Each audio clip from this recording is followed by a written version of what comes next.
Hello, everybody. We'll give everyone just a minute to join our Zoom webinar here. As you join, please feel free to introduce yourself in the chat, your name, what you do for work, where you work, and where you're currently located. The chat is open for everybody, so please feel free to use it. We want to hear from you. We're very excited to have you with us today.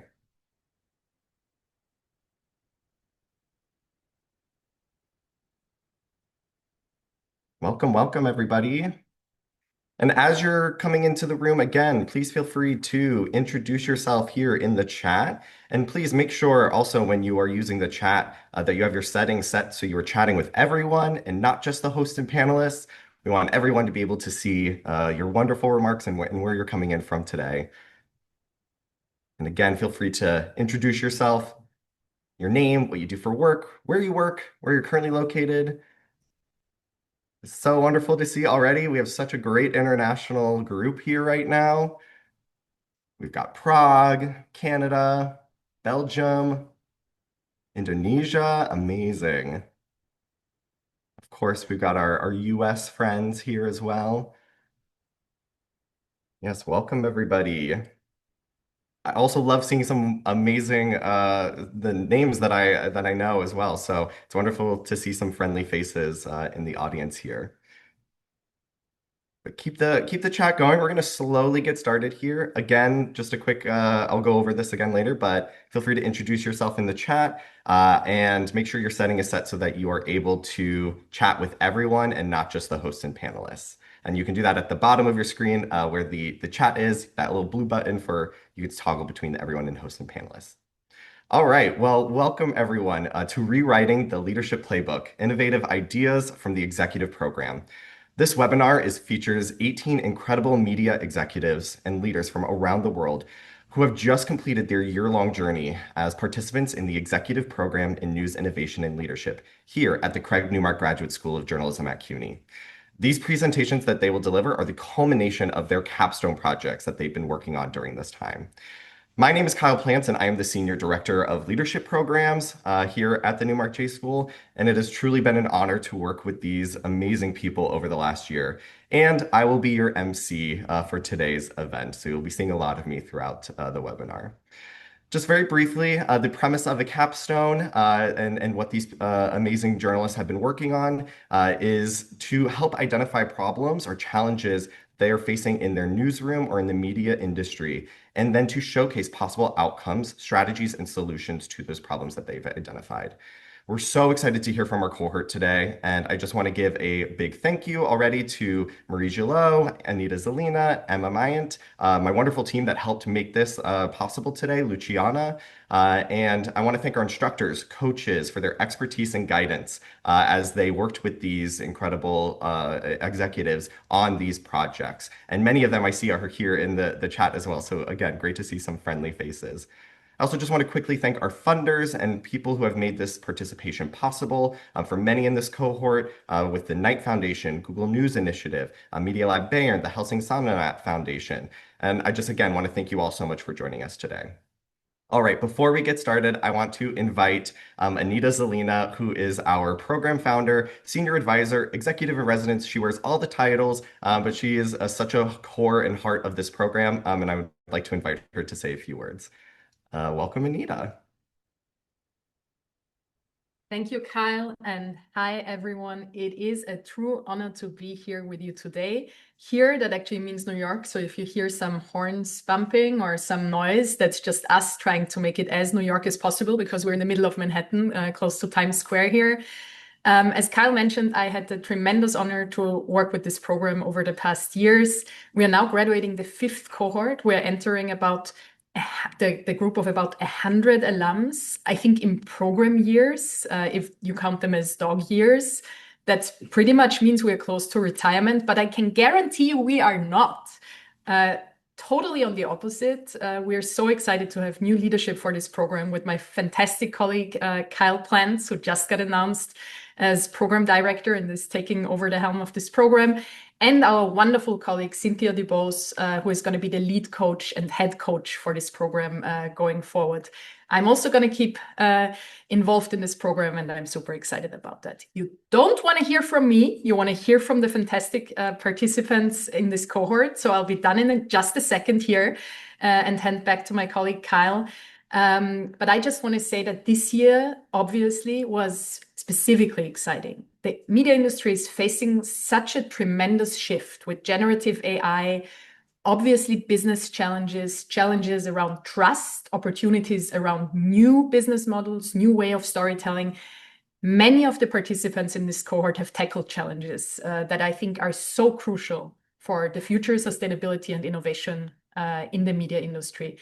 I'm so excited to be here today, and I can't wait to hear from them. Kyle, back to you.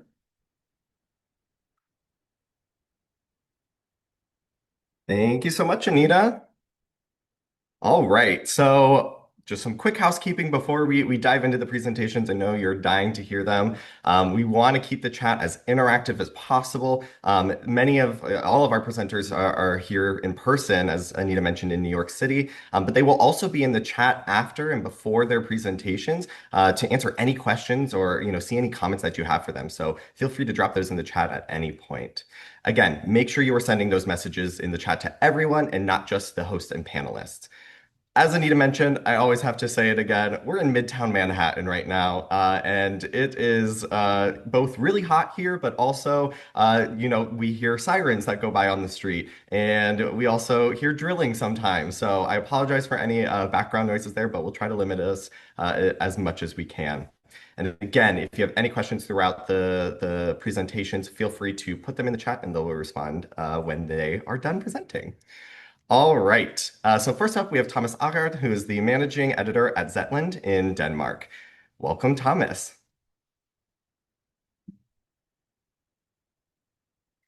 Thank you. Hi, everyone. I'm Thomas Aagaard. I'm the managing editor at Zetland, which is a Danish membership-driven newspaper.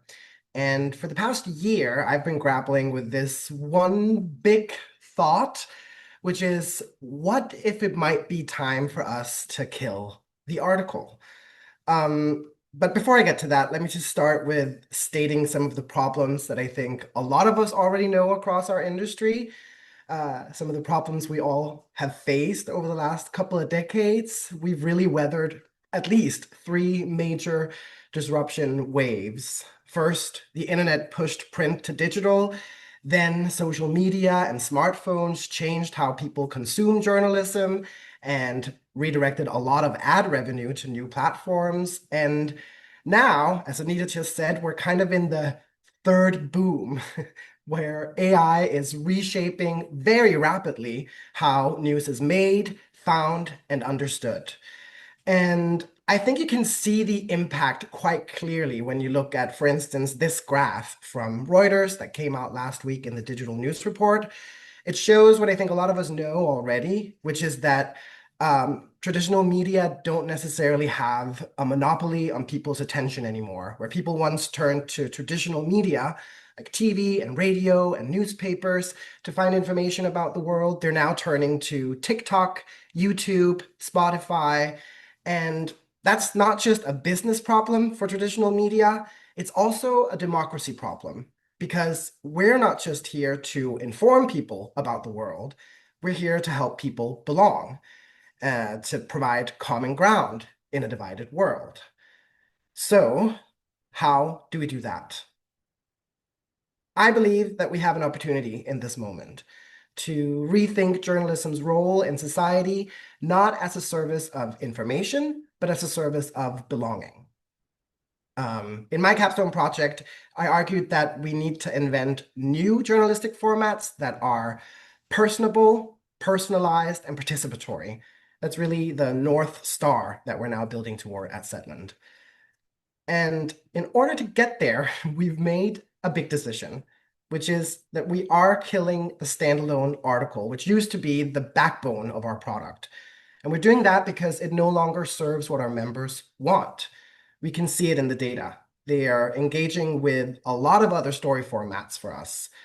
binge-worthy narrative series, recurring podcasts, thematic show formats, and I can understand why. These formats are much better suited to help us showcase journalists' personalities, invite participation, and build personalized listening habits.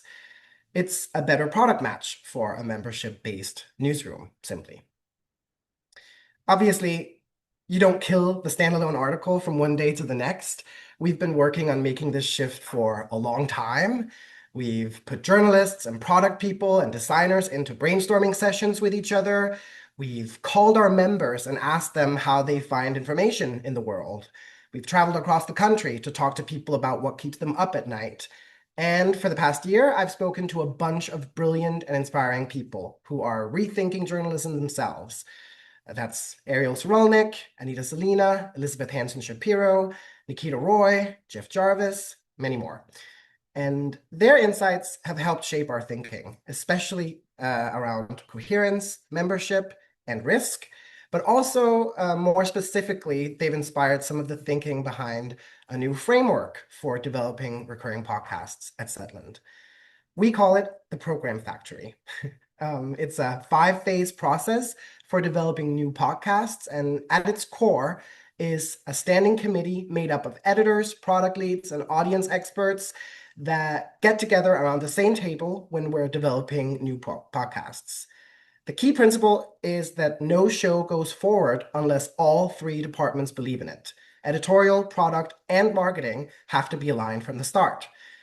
Every pitch must include 5 minutes of sample audio, so we're not just discussing ideas, but hearing them.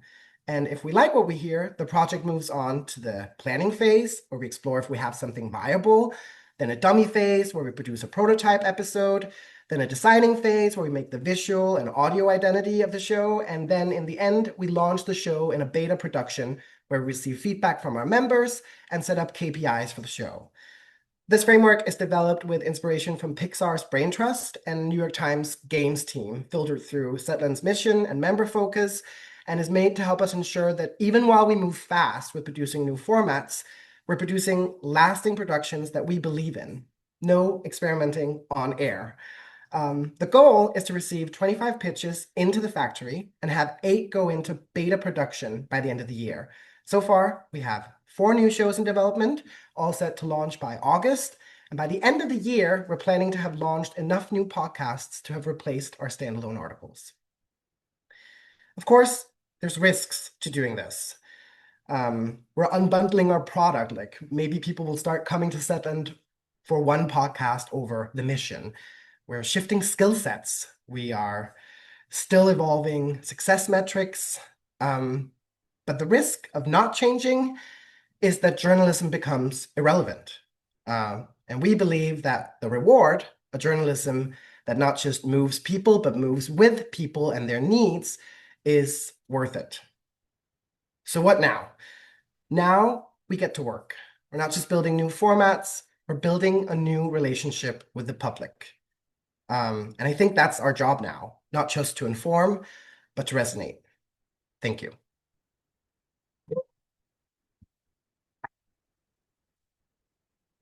Thank you so much, Thomas. What a great way to kick us off today. I'm just so excited for the rest of these, but thanks so much for going first, Thomas. Up next, we have Gabe Boylan, who is an audience and digital strategist right here in New York City. Welcome, Gabe.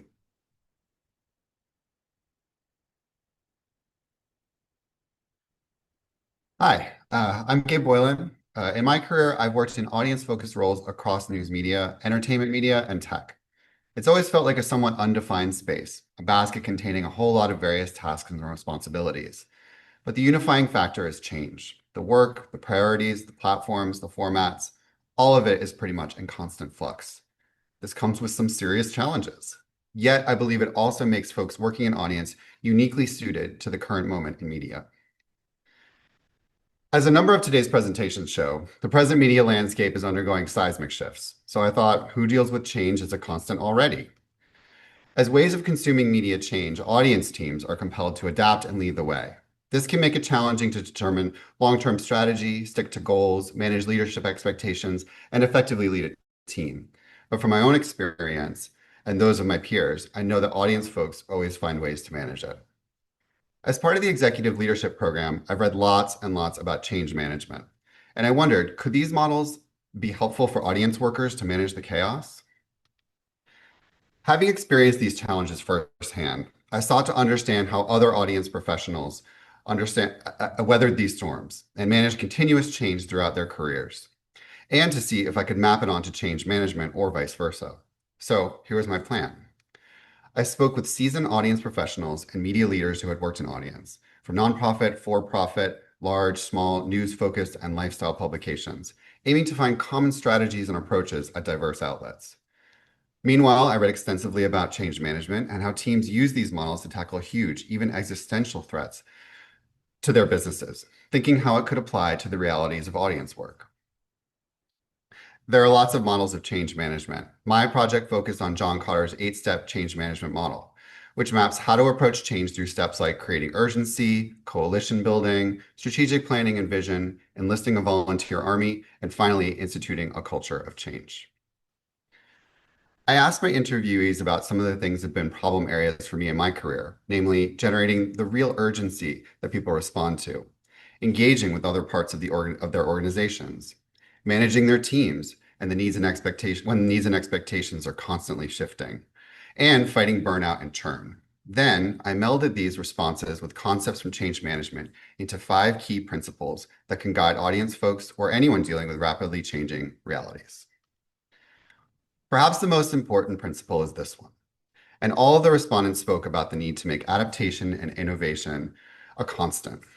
In some ways, the defining aspect of their work is how it's changing and evolving all the time, moving their organizations forward. They need to bring that mindset to every task, every meeting, every day.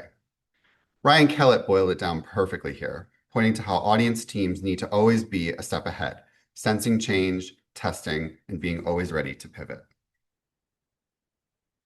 Data is key to making smart decisions about any change, but it's also where audience folks can see the clues that change is coming. Some of my interviews spoke about finding curious data that led to unlocking unexpected success, or using data to push initiatives that prove prescient. Data can create urgency, unite stakeholders around shifts, and show where larger organizational pivots need to happen. Zainab Shah spoke about the need to be clear, concise, and focused when utilizing data to bring about organizational changes. Audience work serves as a key bridge connecting different parts of the newsroom and the broader organization. And effective change requires lots of clear communication between audience teams in every sector of the organization. This one was very significant to me since I have always tried to offer up as many chances for learning, questioning, and education to the larger team as possible. Turns out everyone else is doing this too. Alexandra Smith stressed the importance of this work, calling it doing internal PR, explaining what audience teams are working toward and how it can impact everybody. Audience teams must consistently move toward change, however disruptive, that will positively impact their organizations. But they also have to be conscious that frequent changes in approach, in platform priorities, and in workflows can create anxiety and strain as role definitions shift among their teams. Many of the people I spoke with talked about the importance of hiring talented generalists over specialists to reduce strain and churn, as Rubina Filion explained here, to get the work done wherever it leads, but also to shield their teams from information overload and burnout. Ryan Kellett called this managing the thrash. Finally, a common theme that emerged from my interviews was how all audience workers, not just leaders, had to embrace the same strategic skills that executives must master. Since they touch nearly all parts of an organization, they need to approach problems while balancing the needs of all stakeholders, zooming out to organizational strategy and zooming in to address immediate changes in tasks, workflows, and priorities. One thing I say in my project is that audience teams are the point of the spear for media organizations and can help in the larger transformations we need to see across media today. Whether they know it or not, their work reflects the proven theories of change management, incorporating constant adaptability, data utilization, cross-departmental collaboration, strategic team management, and the leadership abilities of that zoom in, zoom out approach to problem solving. My hope is that in sharing my project and potentially getting it published, I can reach audience workers who often feel caught in an underdefined yet increasingly critical field of media and feel that they and their work is seen. Further, I hope the work will spark an interest in expanding the remit of change management beyond corporate leadership guidance and into the work of anyone tackling a sea change in their field. I truly believe that anyone working in audience, interested in audience, or confronting change in the media can benefit from keeping these principles in mind. Thanks so much for your time. Follow the link here to see the whole project. It's hosted inside my fellow cohort member Antti Karvanen's project website, which you'll hear more about in a few minutes. I'd also like to thank everyone in my cohort, especially Antti, as well as my coach, Mary Nahorniak, and all the amazing audience superstars who I interviewed for this project. If you'd like to speak more about my project, please get in touch. Thanks.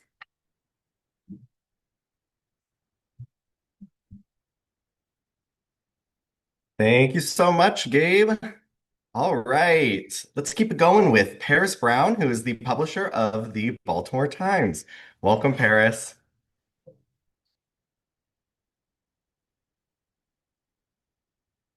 Hello, my name is Paris Brown, publisher of the Baltimore Times. I'm pleased to share my media shift proposal. I believe innovation and technology is a path forward for legacy media. We've had 2 successful collaborations with tech companies, and we believe that this will be another one. For nearly 40 years, the Baltimore Times has been a trusted news source for our community. Like many small print publishers, we face 3 key challenges limiting our reach, revenue, and relevance. We struggle to deliver the content audiences want in their preferred formats on their preferred platforms. We lack the resources, technology, and capacity needed. We face difficulties growing and monetizing our digital audience. The Baltimore Times, with partners Morgan State University and The Exchange, is piloting Media Shift, a collaborative initiative with Gen Z creators and an AI-powered media platform to address our challenges. We're excited about this partnership as the Baltimore Times will inform the tech stack to ensure that products meet the needs of small legacy publishers like ours. Partnering with Morgan State brings fresh young perspectives to our newsroom, gives journalism students real-world experience, and bridges the gap between legacy and younger audiences. Media Shift will help us publish relevant content on social platforms to attract Gen Z audiences. It will provide access to affordable technology and support for digital transformation, and it will help to grow our audience and revenue. I'm excited to share how the AI-powered Exchange platform will drive our solution by providing access to a community of content creators and influencers, a digital content studio, advanced tech and AI tools, and a distribution and monetization resource platform. The Exchange offers an affordable subscription model, enabling easy collaboration with media companies, universities, influencers, journalists, and celebrities through its online digital studio. It gives us the latest technology, lets us only pay for what we need, and provides support, so we do not have to have in-house expertise. You are viewing the Exchange landing page, a community and syndicated platform connecting over 1,000 content producers to a multicultural audience with a reach of over 20 million. The Exchange uses advanced technology and a network collaboration to remove barriers to growth. We have been part of the Exchange community for 2 years, using both content and promotion. The Exchange solution will help us to overcome content development barriers by enabling access to an AI-powered content studio, enables news providers to collaborate on producing publishable news stories and editorial content in all formats, including premium, audio, and video. It provides a media placement hub, seamlessly publishing content with embedded tracking across all websites, social media platforms, and indoor digital news boards. It provides a syndication hub, allows any member publisher to easily republish content on their digital platforms. And finally, it provides a newsletter tool, lets members publish, distribute content directly to subscribers via newsletters. Here's a recent success story. We have 2 Morgan State University interns who did articles in a shorter format, and their stories ranked number 2 weeks in a row. It works. We will measure content publishing success by tracking follower growth on TikTok, Instagram, and YouTube, clickbacks to legacy websites, and finally, the number of Gen Z influencer and media collaborations. How do we overcome the technology and resource barriers by using the exchange? By using a fully powered tech stack and new AI tools that democratizes high quality news, publishing, audience engagement, and monetization. A resource hub for freelance talent, collaborators, information, and support services. How will we measure success? By reduced production time, reduced production costs, and savings in monthly tech cost. How the platform supports our sustainability? It will provide a paid media production hub, enables collaboration with marketers, freelancers to create sponsored content campaigns. It will provide a paid media syndication hub, lets us participate in native advertising campaigns across member sites, generating revenue without managing the campaign ourselves. And finally, it will provide an analytics dashboard, providing tracking and reporting to measure engagement and campaign performance. What will we do next? We will continue developing version 2 of the exchange with enhanced AI capabilities. We will also use this new AI-powered version to drive Media Shift pilot in partnership with the Baltimore Times, Morgan State, and other legacy media publications in other cities. Thank you. To learn more about this initiative and how you can support us, please reach out. Thank you to my mentor, Cynthia Dubois. Thank you to the entire team here at CUNY, and thank you to my cohort.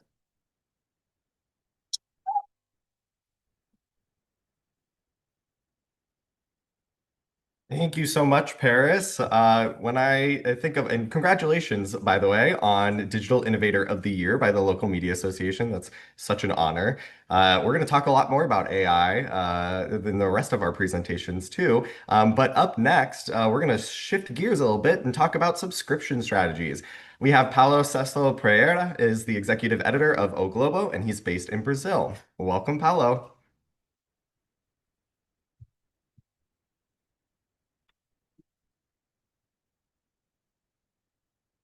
Hi everyone, good morning. I'm Paulo, and over the last 6 months, I developed this capstone intended to discover what are key advice that we should follow while developing a subscription strategy.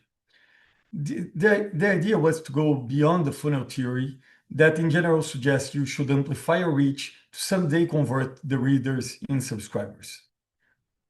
As a professional working for different legacy media companies in Brazil over the last 21 years, I saw newspapers and the biggest magazine in the country go bankrupt, some of which I had also worked for. My question, was simple but crucial. How can we build a subscriber base that makes a media company profitable and ensures its future? From the beginning, it was clear to me that there is no silver bullet to solve this problem. Every successful news organization that's managing to survive has grown under such unique circumstances that it is impossible to simply copy its model.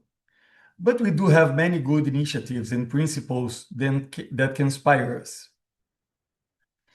I was especially interested in how major newspapers are developing successful strategies. I decided to focus in these 5 legacy newspapers from different countries. I studied its cases. I finally interviewed the people in charge of their strategy. From Monica Drake from the New York Times, Hannah Sarney from the Financial Times, Mary Luz Peinado Izquierdo from El País in Spain, Amélie Lin from the United Daily News Group in Taiwan, and Javier Craviez from Clarín in Argentina. Now I want to bring some ideas and advice from people and cases I talked to that can inspire and help editors to develop subscription strategies in these turbulent times. Number 1, quality must be at the cornerstone of any strategy. This is a market, and product quality is at the starting point in any decision-making process for every customer in every industry.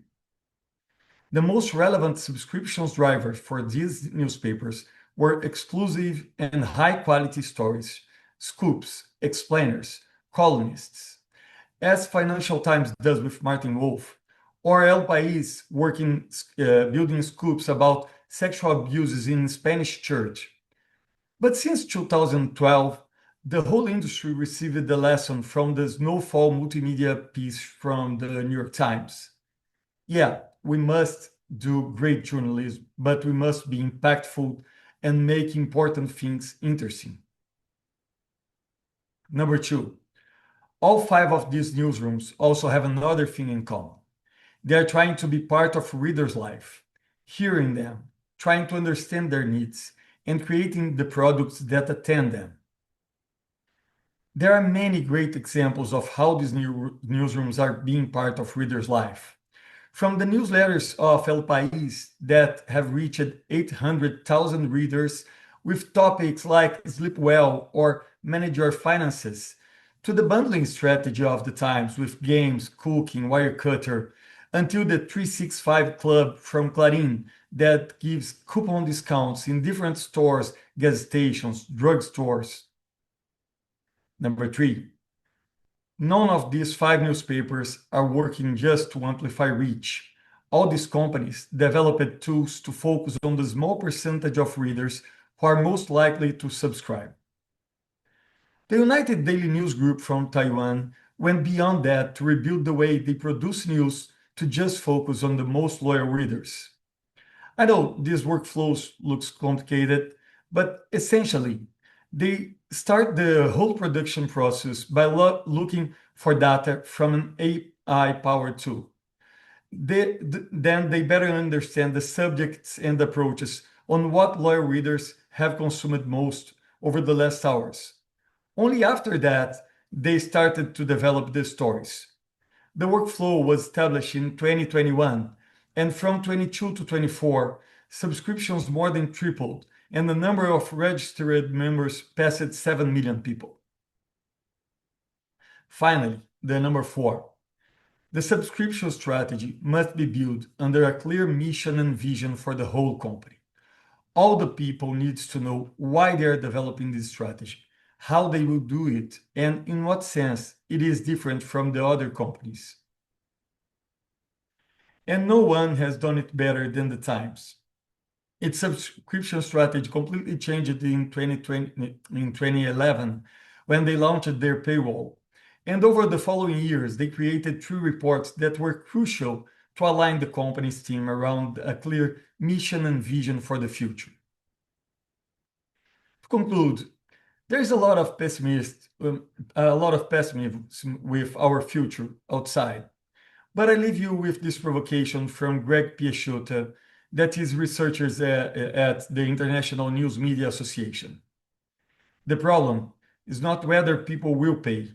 The problem is whether we produce journalism that is worth paying, whether we actually become more reader and audience-centric in the way we deliver the news to people, and whether we get smarter about how basically make money with them to make it sustainable. Thank you. If you want to receive the full capstone or just exchange some ideas, let's be in touch. Bye-bye.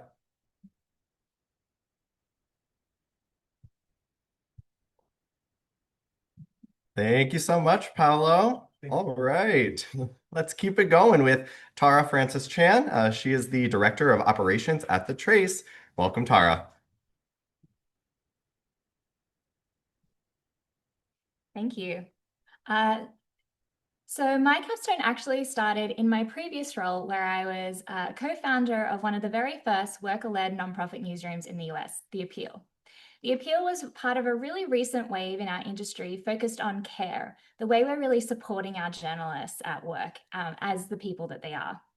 At The Appeal, there's often looked like a lot of understanding and flexibility, which was great, but I started to notice an unintended consequence of that care, a real struggle with accountability, which is what's expected of us in our work and our behavior and the ways we hold each other to those standards. And so I wondered, were other people struggling with the same thing? So I asked them. I spoke with more than a dozen news leaders, people on mastheads at national papers, prominent nonprofit newsrooms, and local outlets. And the answer was unanimous. Yes. Absolutely every single person who had led people and teams in newsrooms had struggled to balance care and accountability. The things they said they needed were some really honest conversations and resources.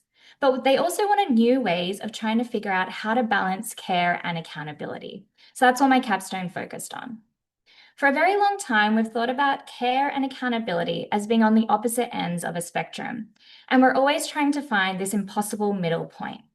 And so today, I propose a different framework based on Amy Edmondson's work on psychological safety. I propose the care and accountability matrix. In the top right quadrant, you have thriving, a space where a newsroom would have high care and high accountability. In this space, one user leader described it to me as a space where you would feel held, but also propelled forward. Ideally, care and accountability here would be intertwined. So in one newsroom, that could look like care policies that have off-ramps and boundaries built into them. Or it could be more traditional feedback or performance management systems that have thoughtful and care-centered approaches intertwined throughout. However, most newsrooms are in one of these three other quadrants. In the top left, you have comfort, which is a lot of care and very low accountability. This can feel really supportive, but there's a low motivation to change. And over time, it can lead to frustration and even allows toxic behavior to proliferate. Anxiety is where you find most traditional newsrooms with a lot of accountability and standards and red tape. But so much pressure often leads to people burning out and high turnover. And then you have surviving with low care and low accountability. This is often new startups that just are so busy they haven't even had a chance to think about care and accountability yet. So now with this framework, we have a new goal, which is moving newsrooms from one of these three quadrants towards thriving. And my capstone has dozens of recommendations on how to make these moves, which I'll touch on now. If you are moving from comfort, you're moving from a place that has been really supportive, but is at risk of becoming lost or even stagnant. Honestly, this is the most difficult move you can try and make to try and get your teams on board with this change. So to do that, I recommend getting buy-in slowly from one-on-ones. And you can involve staff in really figuring out what accountability will look like, both philosophically and practically. I also recommend making accountability a core part of how the organization starts to see itself. And then you must stick to it, even when it starts to become uncomfortable. If you're moving from anxiety, however, this is a much easier shift. You're moving from a place that feels very stressful to hopefully a place that feels much more supportive. As one news leader said, making these changes makes you look like a saint. I would, however, recommend not just providing the policies that people want, but asking them about their needs and then finding the best policies and approaches to support that. But you don't need to recreate the wheel. There are so many great policies and approaches out there, and we'll share a couple of those in the chat shortly. And you really should borrow or steal those from other places and adapt them for your newsroom. If you're moving from surviving, this is a really important shift because if you aren't intentional about it, you can get stuck in the surviving quadrant or you'll slowly drift into one of the two others. Being here can feel really stressful and you're constantly putting out fires, but it is important to put some time towards thinking about this challenge. I also think it's one of the easiest shifts to make because you can do really simple things like user manuals or community guidelines or a communication charter that ask simple questions about how we want to approach care and accountability together. And the beauty of these is they can be adapted over time and build up into more robust policies. So from here, my capstone will be building some of these out into a policy guidebook of best policies that people can adapt in their own newsrooms and advice for managers. But more broadly, I think our industry needs to offer more practical trainings for current and future news leaders that no longer treat care and accountability as two different approaches to some of the same problems and really intertwine them instead. This work is important because if we want to care for our journalists, we need to support the news leaders that are pioneering this work now to ensure our newsrooms care better. I'll be publishing more of this in the coming months, but to see recommendations on how to shift your newsroom towards the thriving quadrant, I've built a matrix worksheet that you can get in the links, and I've also compiled several other approaches to care and accountability that I developed in this capstone. To chat about this project, or if you'd like to contribute to any of these resources, including the policy guidebook, please get in touch. I would love to chat to you and hear from you, and together we can make care in newsrooms so much better. Thank you.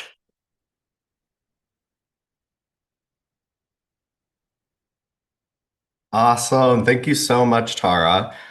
All right, we're going to keep the good vibes going with Danson Cheong, who's the assistant news editor at the Straits Times in Singapore. Welcome, Danson. I think I'm not going to vote this year. Huh? Why? People always say your vote matters, but does it actually? Of course it does! Just look at my licensed adopted cat. One of the reasons I can keep Luna is because of MP Louis Ng's decade-long push in Parliament to lift the ban on owning cats in HDB flats. If people hadn't elected him into Parliament, then the issue might not have gotten the attention it deserved. Opposition MPs have also raised important issues. They've called for payouts for retrenched workers for several years now. So that was a snippet from one of the videos that came out on my capstone called Listen First. This was an audience listening pilot that I launched at the Straits Times that combines audience listening with short form video to get young people interested in political reporting. Before we start, just let me do a quick introduction. My name is Danson. I work for the ST, which is a Singapore newspaper with a strong public service mission.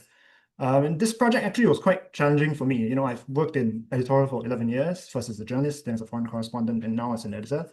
In that time, you develop certain editorial instincts, a sense for, what sort of news people will be interested in and the format, that you think this news should be delivered. I think many editors work like this, almost like, on gut feel, and it's not always a way of working that I think considers an audience needs first and foremost. So this project basically forced me to rethink news delivery from the audience's perspective during what was a very critical period in the lead up to the parliamentary elections in Singapore. So, as I said, the capstone was launched for the elections in May and had two main objectives. First, to re-engage young or new audiences with our political reporting, and also show the newsroom that we can engage new audiences through an approach that prioritizes listening. Basically, when I was thinking about how to get young people interested in politics and political coverage again, I thought maybe we should just ask them. We did this in three main ways. We did a user survey, an in-person focus group, and then an audience panel on Telegram that gave us real-time iterative feedback on our content. And we did this over the course of 6 months or so, starting last year. So basically, we invited the audience to tell us what they wanted to know, how they consumed political news, and what sort of content would resonate. And we learned many things, including that 4 in 10 don't engage with our political coverage. TikTok is really important, no surprises there. And this group really wanted news that spoke to their concerns while also being entertaining. So we looked at the market in Singapore and realized that there was a gap here, short form video explainers that were focused on politics for young people. And we wanted to do these videos in a way that kept our audience in the loop. So I said earlier that we use Telegram, and we had about 24 young people on a panel here, and we would ask them questions like these, polls, open-ended questions. We asked them if they had burning questions they wanted to ask politicians. So the idea was to allow what they say to shape the content that we put out and help us to make decisions on how to deploy limited editorial resources. Actually, one of the questions I had at the start was I wasn't sure how useful the feedback would be, because the panel was quite small, 24 people. The other listening formats were also small scale. We had 11 in the focus group and just over 50 in the survey. So I wasn't sure if the feedback we were getting would be representative. But as we found out later, the content connected with many people, especially content that addressed specific concerns of our audience. Those performed the best. So we had an episode on cost of living, voter apathy. Those were all issues that we learned were important to our audience through our listening channels. And overall, we saw, a very strong TikTok and Instagram follower growth. On TikTok, this was over 20%. And there were strong signs that the content was resonating. There was, good organic growth. It was getting shared without much promotion. It was getting talked about, on other media, like independent podcasts and stuff like that. And of course, we were getting very nice comments, which is always very nice to read. So the one about, getting a raise is my favorite. So 3 takeaways. Listening, I think, improves brand trust and loyalty. And 2, you have to close the loop to tell people how their input is shaping output. This was actually a hard lesson I learned. We had used, the Telegram group to get questions to put to politicians on our podcast. And we didn't end up picking all of them. So at the end of it, there were some people who told us they were quite disappointed because they felt we didn't explain our decision. So I learned that you really have to communicate. The last one is also about communicating, but in this case, communicating success. And I did this every week in an email to leadership. I think basically if you're doing something new and different, you have to talk about it loudly and often. So what's next? The pilot is just a start. Newsroom leadership is very keen to build on the success they've had, and they want to set up a new unit. Also, I think we succeeded in showing the value of putting audience needs first. So I think this really is a small win towards our eventual goal of developing a newsroom audience needs framework. So before I end, I just want to say thank you to all my instructors, coordinates. A lot of them are a lot better at audience work than I am, and they've been very generous with their advice. So I'm really very grateful. So thank you very much. Thank you for listening to me. And if you have any questions, please feel free to drop me a note, leave a question in the comments, and I'll get to you when I can. Thank you.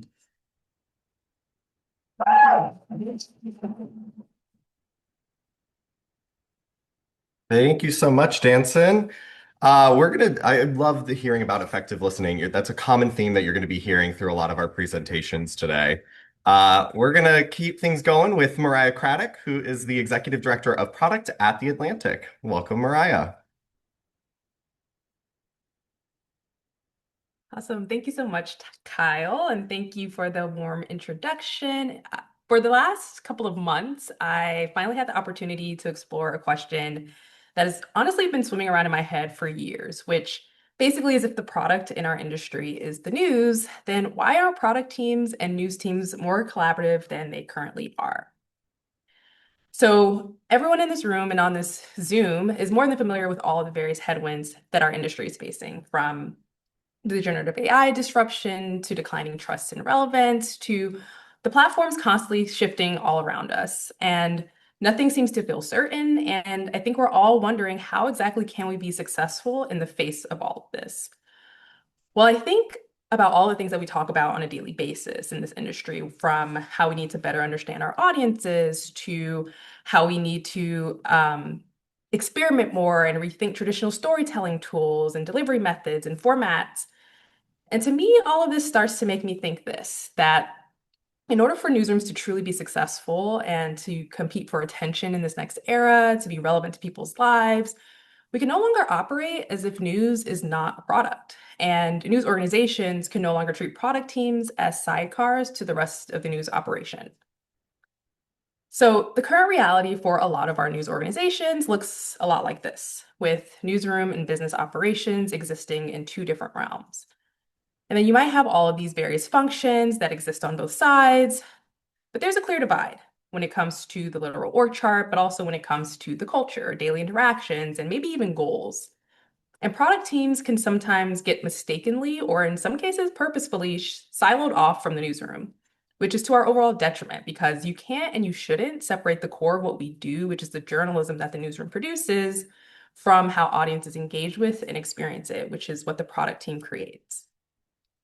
So the future that we need looks a bit more like this, with product at the center, helping to bridge the divide between these two worlds and ensuring that we're creating engaging and useful news experiences and products that help support the business. But honestly, through this research that I conducted over last year, I think I honestly landed more in this place, and that this is the future that we actually need, with product and newsrooms even more intertwined than we might think. So product teams, of course, help support teams like marketing and advertising with unlocking capabilities that will help them reach certain revenue goals. But truly at its core, both news and product teams might have goals more similar than different. We're usually focused on driving user engagement and non-revenue related metrics. And so while collaboration overall is important for all of our organizations, it's specifically the lack of collaboration between news and product teams that I think is going to hinder organizations trying to find their footing in this industry that's constantly facing disruption. Because in a world where good product experience is the expectation, no matter the industry, we're doing ourselves a disservice by not ensuring better collaboration between these two teams to make better experiences. So over the past couple of months, I've spent time talking to product and newsroom leaders all across the globe, from places like the Philadelphia Inquirer and the New York Times and the 19th here in the States, to SVD, Financial Times, and Zetland abroad. And through all these various conversations, I began to think about what could and should future news organizations look like. I don't think there is exactly one correct or right way to organize a news organization from an org chart perspective, but I did come away with some predictions on principles that they might embody. So first, I think news organizations of the future are going to embrace the blurry line. So they're going to worry less about this distinction in ownership of the product, as all decisions about the product will be made by a collaborative group of newsroom employees who have various skills that range from traditional news gathering and reporting to audience engagement and development, as well as product strategy, design, and engineering. And this is going to result in high quality, deeply engaging, valuable news products that audiences seek and support directly. News organizations of the future will also have blended roles, functions, and teams. So those with editorial backgrounds will learn to embrace and have a deeper understanding of things like UX and technology. And those with product backgrounds will be more immersed in the day-to-day operations of a newsroom. And this is going to help everyone be more effective at their jobs, as they'll better understand how everything in the product connects end to end. And finally, news organizations of the future are going to have leaders who think and operate differently. So leaders who are going to help us navigate to this future will not only have deep understanding, experience, and respect for journalism, they're going to be product-minded. The news organizations that will survive the next decade will have leaders and leadership teams who know how all of the pieces connect and embody this collaborative spirit that should permeate the rest of the organization. So the future vision might feel far away from news organizations where these silos feel locked in. But I do think there are things that newsrooms can do now that can start to close this gap. So you could pilot a cross-functional project that could illuminate a better working relationship and start to create more mutual understanding. Or you could even rethink your employee onboarding process and ensure that employees get immersed in the other team's ways of working, core principles, goals, and motivations from day one. I believe it's past time for news organizations to fully embrace product skills, thinking, and people into their core news operations. And this is going to help us, again, build products and experiences that truly and deeply connect to our audiences. This is going to be the key differentiator, and I think arguably the only way that news organizations will survive and thrive into the future. So for the full report, including some of the case studies that I mentioned on the organizations I talked about a little bit earlier, you can reach out to me via LinkedIn, or please reach out to me via email. Thank you so much for your time.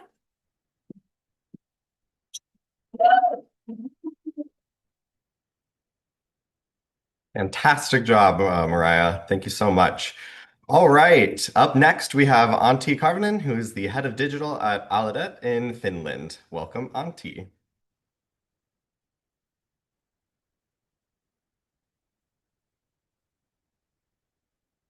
So, hello everyone. I'm Antti Karvanen and I lead product development at Aalada. Last February, I asked Jennifer Hicks of the Wall Street Journal that how do they measure engagement? Her answer was concise. We measure success by purposeful reach. That single line sums up nearly a decade of work since Reuters Institute declared 2016 to be the year of audience engagement. In the years since, our industry has produced a flood of initiatives, theories, and frameworks, all chasing one question. What is purposeful reach, and how do we create it in the changing ecosystem? I come from Finland. You know, the happy little curiosity from Reuters news reports. Modern audience development emerged when the readers changed the way how they reach the news. Globally, only 22% of visits are direct, but in Finland, 63% of users go straight to the news brand. For the past decade, Finnish newsrooms have been data-led, optimizing platforms and tracking metrics. Yet the dedicated audience teams has almost been non-existent. Even today, the work remains to be a side hustle rather than a core function. That is maybe why I had to travel here to understand that audience development is far more than distribution, and that full discipline has grown around it. To truly understand audience development, I did what the good product people do. I wanted to see if I could build a framework around it. Most of you will recognize this, the user needs model for news. During 7 years, this rather simple framework has helped numerous publishers around the world to serve their audience better. That success made me wonder, could we create an equally clear model for audience engagement? Could the work be broken into repeatable components using methods already proven by the industry's best? After some research, I grouped the audience actions in 4 elements. I call them the elements of audience engagement. Number 1, defining audience. In a world of highly varied user needs, our first task is to decide who do we want to serve and what do they truly need. Number 2, our position in the information ecosystem. Leading publishers talk about moving from reach to relationships. That requires knowing where we fit and what is the purposeful engagement for us. Number 3, success metrics. Audience work must earn its place in the strategy. We need clear strategy-aligned KPIs that prove the value of dedicated audience roles and resources. And finally, audience development. What questions are teams wrestling with today, and how could we launch or level up our own audience initiatives? To understand the role and state of audience development, I chose 2 paths. To get the perspective, I needed to look back through reports, articles, and projects. I wanted to learn the reasons and the milestones the industry has made to get us here. How the focus has shifted from clicks and platforms to subscriptions and products, and how the craft has evolved when the ecosystem has evolved. The second part was the interviews. Thanks to the CUNY family, I was honored to interview the top professionals of audience development, ranging from Anna Dubenko of New York Times to Sarah Marshall from Condé Nast. What I ended up doing was building a website, audienceengagement4journalism.com, domain reminding of us the time that when SEO still mattered. The project has been made with the fact in mind that with topic as holistic as audience development, everyone is starting the journey from where they are. For a number of Finnish companies, for example, the metrics and KPIs have been well set a decade ago, but audience development as a craft has been lagging behind. Even though you are able to read this project like a book, a busy audiencer can easily jump into the topic that matters the most in any given moment. The reading section puts audience engagement in context. It demystifies the craft with real-life examples and dozens of quotes from leading professionals. It explains how and why the discipline has evolved, and shows where the newsrooms are investing their resources right now. The actionable part is a collection of 9 tools or resources newsrooms of any shape or size can utilize. To mention a few, here's the engagement score of the Wall Street Journal, an index score that is measuring the value of every individual story.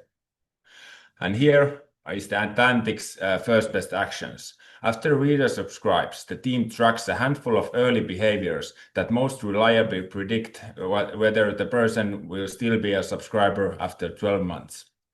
The email onboarding flow shown here not just the new subscribers stored those key actions and reinforces the habits to keep them engaged. Over the last few months at Aalhead, we have been piloting user needs, introduced new KPIs, and clarified platform responsibilities, all drawn from this toolkit. Excited, of course, to see where it takes us. Yet a project like this is never truly finished. In my interviews, the roles of AI and creator-led content came up far less than I expected, so there is clearly more to uncover. The site is really a snapshot of my own learning journey. The next step is to surface your best practices, and I'm even considering of open sourcing the whole material to make that easier. I want to keep learning and help others learn too. I'm pleased to say that the first external contribution is already alive. Gabe Boylan's change management playbook, which you saw earlier, is now available on the website. Explore more at audienceengagement4journalism.com. If you like to chat, here's how to reach me. Thank you for your time.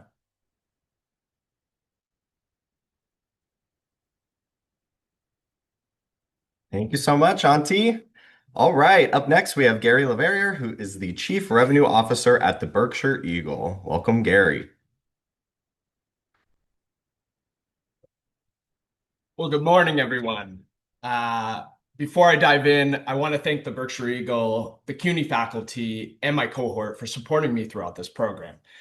I've spent a decade working in local media and digital transformation and building reader revenue strategies. And I've learned that no single revenue model, no matter how well built, is enough on its own. And at the Eagle, we've been exploring how paywalls and memberships might coexist. So I decided to explore this key question. Can paywalls and memberships not only coexist, but actually work together to build more resilient, community-supported newsrooms? In my experience, paywalls are essential. They generate reliable revenue by placing a clear value on access, but they can also limit reach and create barriers for casual readers or new audiences who aren't ready to commit. Memberships are built around something different: loyalty and mission. They attract readers who want to support the newsroom because they believe in the role in the community. That kind of engagement runs deeper, but it usually doesn't scale fast enough to support core operations on its own. And I believe both models have value because they serve different audience needs and wants. Some readers want frictionless access to content, others want deeper connection that memberships offer. And when you layer the models thoughtfully, paywalls provide predictable income, while memberships foster long-term relationships and trust. Done right, I think they can complement each other. To test the waters, I ran an industry survey on LinkedIn that asked a key question. Have you tested a membership model along a paywall? The results were a vote of confidence in my mind. 83% of the respondents are considering a hybrid model, but none had launched one. There's interest, but no research to support the idea, no real-world examples, and that's why I decided to explore this concept. So I continued my research. I interviewed organizations like the Salt Lake Tribune, the Richland Source, and industry experts like David Clinch and Ariel Zorolnik. And 4 key success factors kept showing up. The first, clear differentiation. Readers need to understand exactly what they're paying for. Subscriptions are about access, who gets what, when. Memberships are about support, why people contribute, and what it means to be a part of the mission. If you blur the two, both suffer. Second, unique experiences for members. Membership isn't just content, it's relationship. The most successful models offer members things like behind-the-scenes access, events, early previews, or direct engagement with journalists. It makes the members feel seen and valued. Third, retention works differently. Subscribers often cancel when they stop reading, but members are more likely to stick around if they believe in the mission, even during periods when they're not actively consuming content. That emotional commitment leads to a higher lifetime value. And fourth, a strong community investment mindset is needed. Membership only works when readers trust the newsroom and feel like the newsroom is invested in them. That means transparency, local accountability, and delivering value beyond content consumption. In my opinion, there are 2 ways to build a hybrid strategy. The vertical approach, which adds premium tiers on top of your subscription, offering more value to your most engaged readers. For example, when I talked to the Richland Source, they started with voluntary membership. And when it plateaued, they layered in a paywall with mission-focused premium tiers. They saw an 82% increase in paying supporters. That model didn't replace their membership, it amplified it. And second, the horizontal approach. It builds standalone memberships around niche topics like arts and culture, food, and maybe another topic that your newsroom owns in your market. And we're exploring both at the Eagle. And just a few days after I submitted my capstone, I was excited to see that this was something the industry was already putting into place. The Atlanta Journal-Constitution recently launched UATL, a membership focused on Black culture and community that lives separately from their core news product. That's a horizontal strategy. And the Washington Post, which just announced they're hiring a membership coordinator to launch a premium executive tier offering, a clear signal they were building vertically. I'm thrilled to see that there's experimentation happening in the space and excited to follow along as they explore this dual approach. In closing, combining paywalls and memberships can create multiple income streams, which makes revenue more stable and less dependent on any single source. Members aren't just paying, they're advocating. They talk about your mission, bring in others, and strengthen your brand in the community. And when you build deeper relationships with your audience, you become more than a content provider. You become a part of people's lives. And that's what building trust and long-term support is about.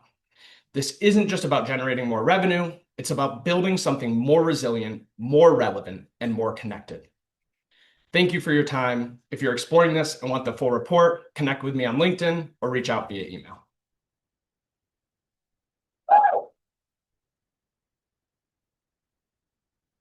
Thank you so much, Gary.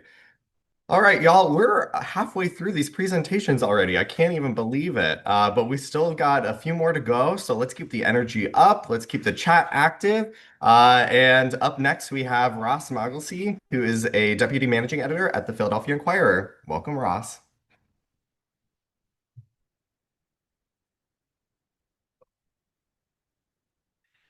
Hello, everyone. I'm going to spend a few minutes talking about the way the journalism industry talks about itself and why I think that has to change.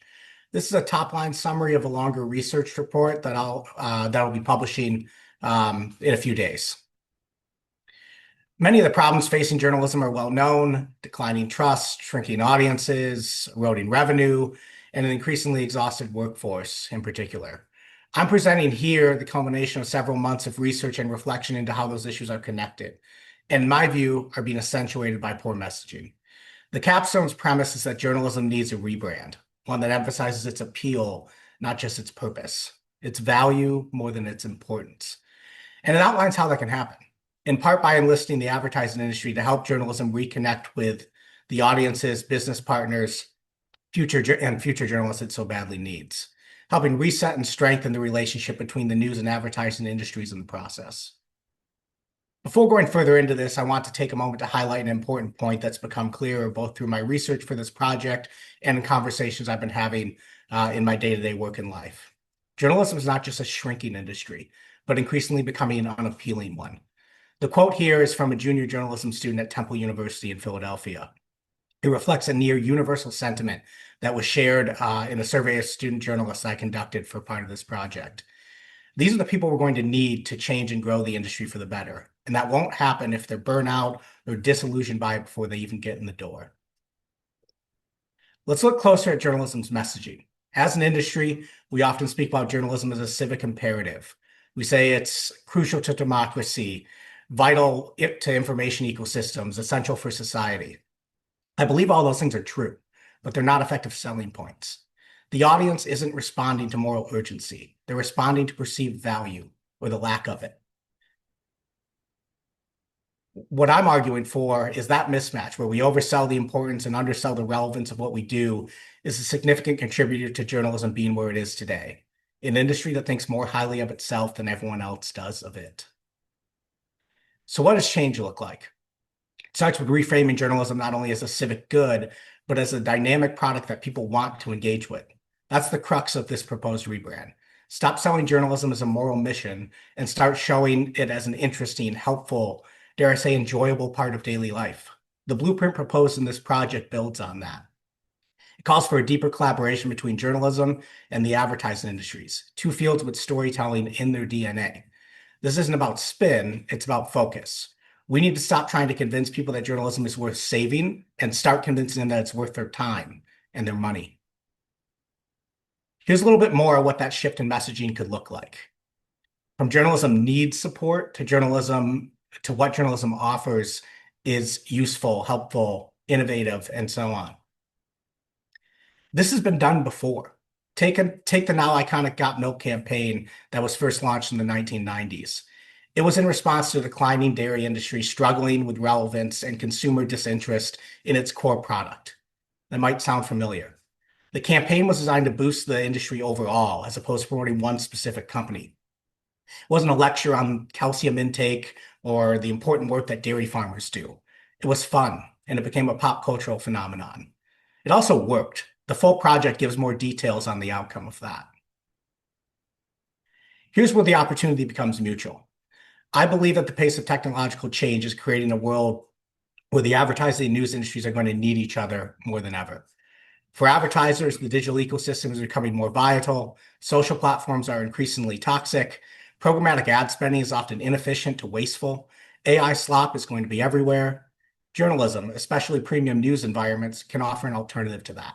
Reliable, high-quality content that's anchored in reality and delivered to audiences that advertisers want to reach.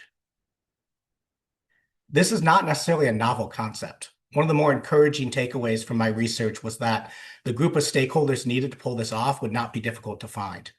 People are already thinking about and working on this. That quote is from Samantha Meller of the BBC, and it originated at a panel discussion at the Interactive Advertising Bureau's 2025 annual leadership meeting. The news needs swagger. I couldn't agree more. Prohaska Consulting and Stagwell are both marketing firms with active projects focused on building stronger collaboration between advertisers and news organizations. Links to information on those efforts will be placed in the chat. So what's next? The project lays out a framework, I believe a realistic one, for how journalism can change its story and its trajectory. I believe that if we act on this, we have a chance to move from a state of decline to true reinvention. If we don't, or even if we do and it doesn't work, we'll continue to be where we are now. In my view, that makes it worth trying. I'll leave you with this message from Dr. Charles Nelson Davis, the Dean of the Journalism School at the University of Georgia, where enrollment in their journalism programs is rising. Dr. Nelson Davis is one of several educators I spoke to for this project. When talking to current and prospective students, he makes it a point to position journalism as a vibrant career, not a burdensome calling.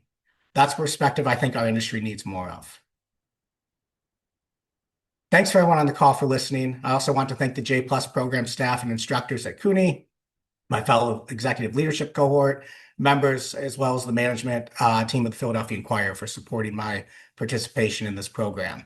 I am interested in continuing this work and ultimately helping make some version of this happen. So if you liked what you heard, please get in touch. Thank you.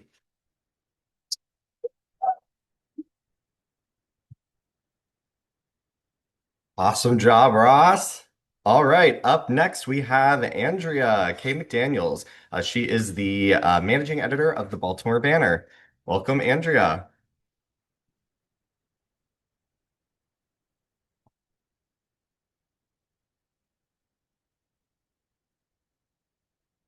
Good morning, everyone. I'm Andrea K McDaniels, as Kyle said, managing editor of the Baltimore Banner, and I'm going to make the case for more arts coverage in Baltimore. The city has a rich arts community with lots of stories to tell. In my opinion, arts is a hidden gem in Baltimore. So many artists got their start in Baltimore.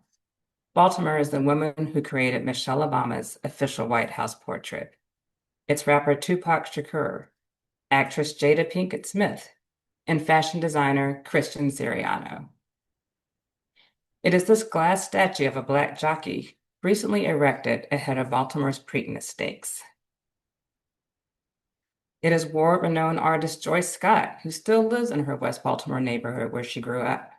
This is Joyce at the Baltimore Museum of Art recently, which recently had a huge collection of her work. It's John Waters, who bases many of his films in his hometown. It is Grammy-nominated hardcore band Turnstile. People packed a local park recently to watch them perform a free show. It is a form of expression for people who feel ignored, underinvested in, and hopeless. Like Frederica Gray, whose twin brother died while in police custody 10 years ago in Baltimore. Here she is, standing in front of a public mural of Freddie Gray. It is everyday residents that Devin Allen chronicles in his powerful photography. You might remember when a photo taken by Devin of the unrest after Freddie Gray's death made the cover of Time magazine. Yet, despite a thriving arts community, the Baltimore Banner pulled back on coverage. And they are not the first to do this. The Baltimore Sun recently eliminated arts coverage to focus on more core beats like crime and education. But taking arts out of newspapers is like taking arts out of the schools. There are many reasons to bring back more arts coverage to the Baltimore Banner. One, there's donor interest. It has a growing audience thanks to a new reporter we recently brought on. And Baltimore's music and art scene has national reach and impact. This man made national news when he quit his job and went nude on social media to protest Trump becoming chairman of the Kennedy Center. Our new arts reporter, Wesley Case, has brought in new readers by keeping his pulse on what people are talking about in the arts world and writing stories that any reader will find interesting. To enhance arts coverage, we need to come up with a strategy on how to cover it, what stories we should do. To figure this out, we analyze data to see what art stories readers are already reading. We talk to readers, donors, and artists themselves at community forums and in one-on-one conversations. What we found, people definitely want to read more art stories. Specifically, they want us to give them ideas on what to do in their free time. Many wanted that in the form of an arts calendar. They like newsletters that put all the arts news in one spot. They want TV news, especially reality TV. They want videos and lots of visuals, and for us to tell them about pieces of the art scene they don't know about. A story we recently wrote about a Baltimore woman who won an island on the Mr. Beast reality show resulted in 23,000 page views. Yet, expanding arts coverage won't come without challenges. In Baltimore, the arts community is massive and there's no way we can cover it all. Calendars are hard to curate. Donors want critics, and most readers don't. We also must convince our C-suite that covering the arts is good for business. But I believe if we listen to readers and give them what they want, arts coverage can become a driver of new subscriptions. The Banner can become Baltimore's main source of arts coverage, and we will be able to secure philanthropic support for more staff to cover it.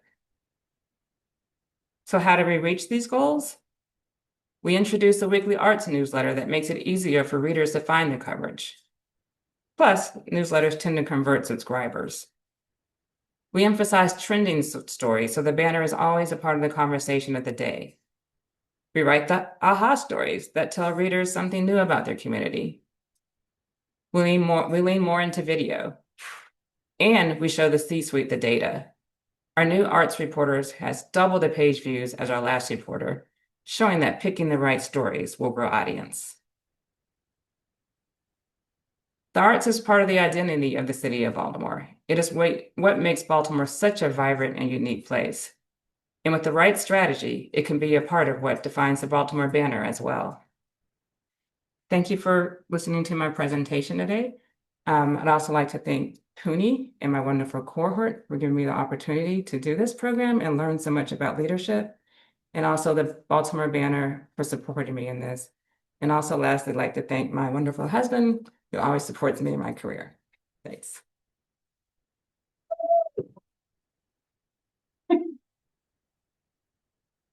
Thank you so much, Andrea. All right. Up next, we have Sophie Nicholson, who co-founded a global digital investigation service at AFP Newswire in France. Welcome, Sophie. Thank you, Kyle. Hi, I'm Sophie. And over the past decade, building a digital investigation team at AFP, I've watched social media transform how we gather and verify information.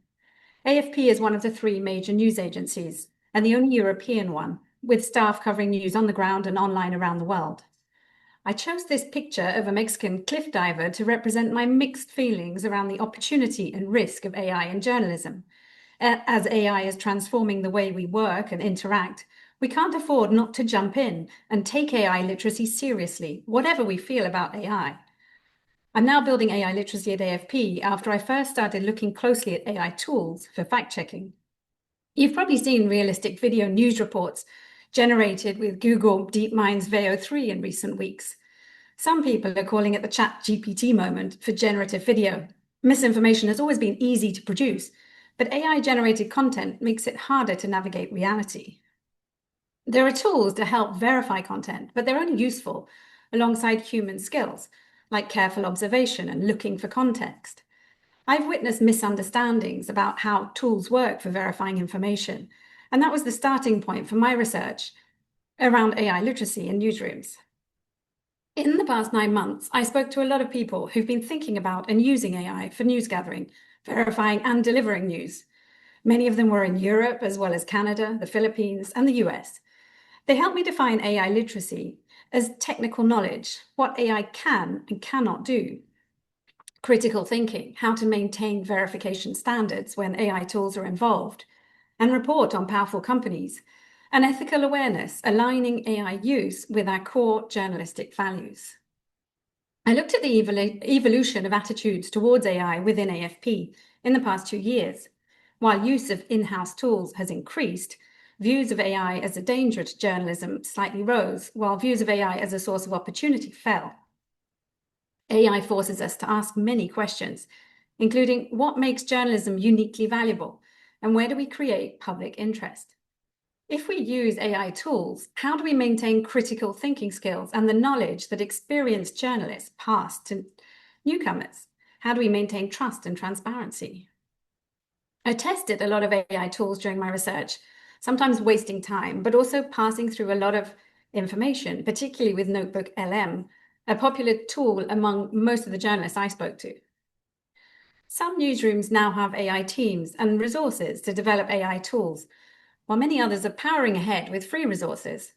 The Reuters Institute predicts an increase in use cases globally in 2025 for AI in journalism, particularly for back-end automation, as you can see in this chart, like tagging, transcription, or copy editing, as well as news gathering and commercial uses, of course. AI tools excel at finding patterns in data, transcribing audio, and identifying potential stories in large data sets. The New York Times used AI tools to identify crater-like shapes in satellite imagery from Gaza, which was later validated manually, revealing bombing intensity. A growing number of journalists are building tools to look for leads in official publications. But AI tools fail at verification, context, and the nuanced judgment that defines quality journalism. In January, Apple halted notification summaries for news apps after it made inaccurate summaries from outlets such as the BBC, as you may remember. Here are some of my key findings. AI literacy must actively engage newsroom leadership. Don't train managers last. They need to set clear priorities that align with your organization's mission. Several people I interviewed spoke of how journalists are not sharing enough about how they're using AI tools in their work, and it's kind of taboo. You can't understand AI's limitations without using it. German newspaper Süddeutsche Zeitung sends journalists on internships with their data science team to explore different use cases and focus on user needs. Create specific playbooks for different formats, including multimedia, photography, graphics, and data viz. Include verification protocols and an incident response plan for when things go wrong, because they will. And map exactly how AI fits into your verification processes. Transparency, sourcing, ethics, these values must be included in any AI-assisted workflow. Break down silos. Editorial, product, tech, and data teams must work together. Embed AI experts in newsroom teams, not separate from them. At AFP, I'm building up a literacy program with AI ambassadors from different teams and locations, and we carried out a first training last week in Paris. The industry also needs to work together to develop standards and ensure smaller newsrooms aren't left behind. And we need AI literacy to report on AI companies with the same rigor we apply to any powerful institution. Recent incidents with AI chatbots spreading misinformation show why vigilance is necessary. We have to jump in and keep learning so we can be involved in shaping the future. We need to protect what makes human journalism unique and valuable: empathy, creativity, verification, ethics, and listening to audiences. To start, we can audit our AI use, engage leadership, and begin very public conversations about risks, concerns, and opportunities.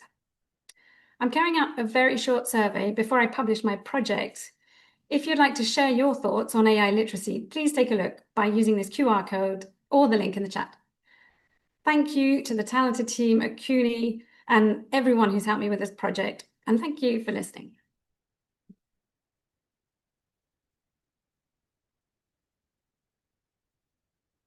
I told you there was going to be more AI. We'll still have some more AI to talk about here soon, but up next we have Franco Piccato, who is the executive director at Chequeado, and he's based in Argentina. Welcome, Franco.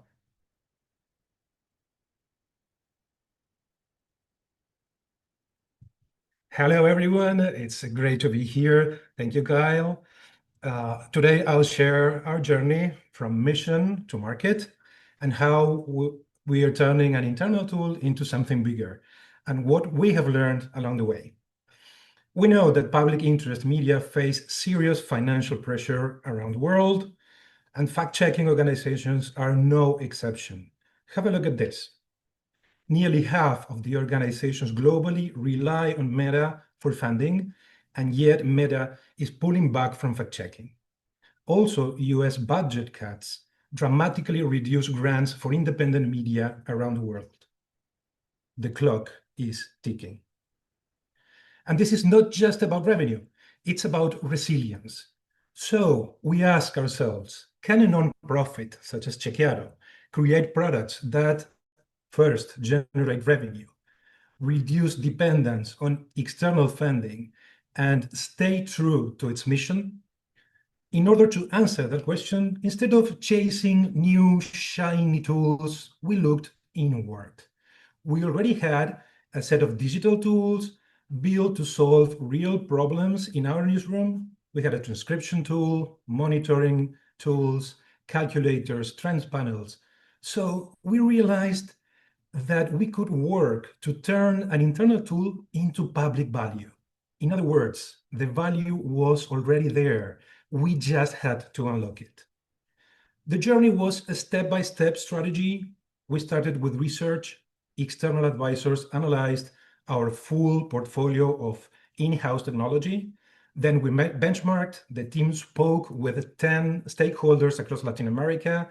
We tested different monetization models, from niche products to memberships to freemium, asking ourselves what could really work for a nonprofit.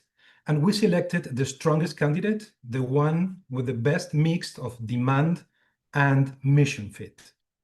And this is El Desgrabador, our transcription tool originally built for our own newsroom. It became the core of this project, an AI-powered transcription tool designed to work in Spanish. It was already serving over 200,000 users every month in Mexico, Colombia, Peru, Argentina. It is simple, it's effective, and it fills a clear gap for journalists, educators, students, and researchers. So we decided to build a full business and product plan for this solution. The market in Latin America is growing, but still underserved by AI transcription tools for Spanish. Our strategy was quite simple: designed for the region, not just translated for it. We opted for a freemium business model. Basic use stays free, so anyone can access the tool. Premium plan unlocks more features and higher volume. And this approach lowers the barriers to entry while creating a path for revenue. It's built on what our users already want, and most importantly, it helps preserve access, especially in Latin America, where tech adoption is still uneven. Our monetization strategy follows a tiered plan: free, which is enough for students, freelancers, and light users; starters, which is perfect for small teams; pro, designed for power users; and enterprise for bigger teams. We used conservative assumptions for our financial projections. No aggressive growth, no major external funding. Still, the curve is strong, as you can see. We hit break-even by month 12. Our roadmap was designed to be focused and quite realistic. Phase 1 for MVP development and initial launch. optimization and marketing campaigns in the phase 2, and then time to scale and develop advanced features. Stay tuned. Our beta version will be up and running in the next couple of weeks. So now let me share some lessons that go beyond this project and that hopefully can help other news organizations globally. Our blueprint for innovation. Think like a startup, agile, experimental, mission-driven, but market-aware. Second, internal tools equal public value. Don't start from scratch, build on what already works.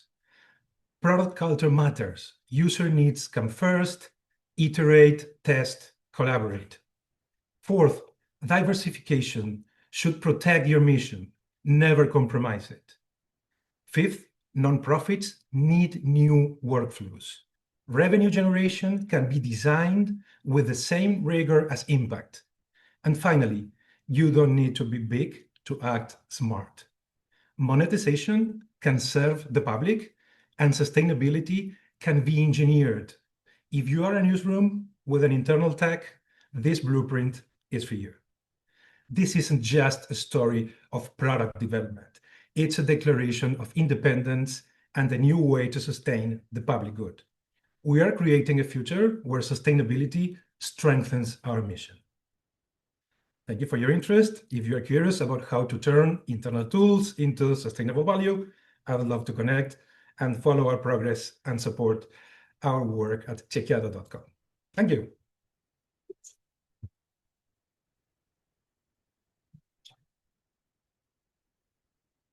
Thank you so much, Franco. All right, we are coming down to our last few presentations, but the vibes are still strong. The energy's great, so keep the chat active, folks. And if you have any questions for any of our participants, please feel free to put them in the chat here. Up next, we have Simone Salden, who's the Deputy Editor-in-Chief of Manager Magazine in Germany. Welcome, Simone.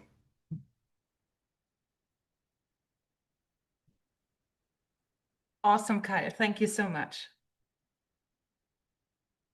Have you lately seen a CEO in a red suit? Or how business media can attract more female readers through women's networks? Do you know how it feels to be the only woman in the room, the only red suit among all the black ties? Female C-level leaders are facing that challenge nearly every day. They are still a minority, and not just in their leadership roles, but also in media representation. So I'm just the journalist in the red suit. My name is Simone Salden. I'm Deputy Editor-in-Chief at Manager Magazine in Germany. My starting point at Manager Magazine. We've built up 2 female networks, first to diversify our news coverage, but also to highlight the women who have made it, shed light on their achievements, also when it comes to DEI, and to encourage the next generation of female leaders. This year, we just celebrated the 10th anniversary of the Top 100 Women Initiative.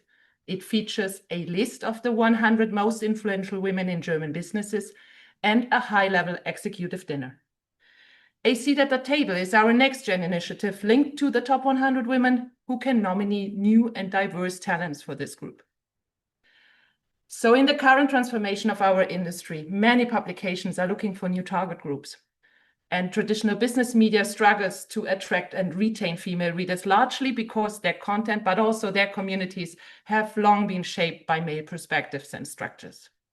Building communities can help media to strengthen their readers' loyalty, achieve higher retention rates, and a more resilient subscriber base, which is all crucial for the financial sustainability of media brands in such a competitive digital landscape.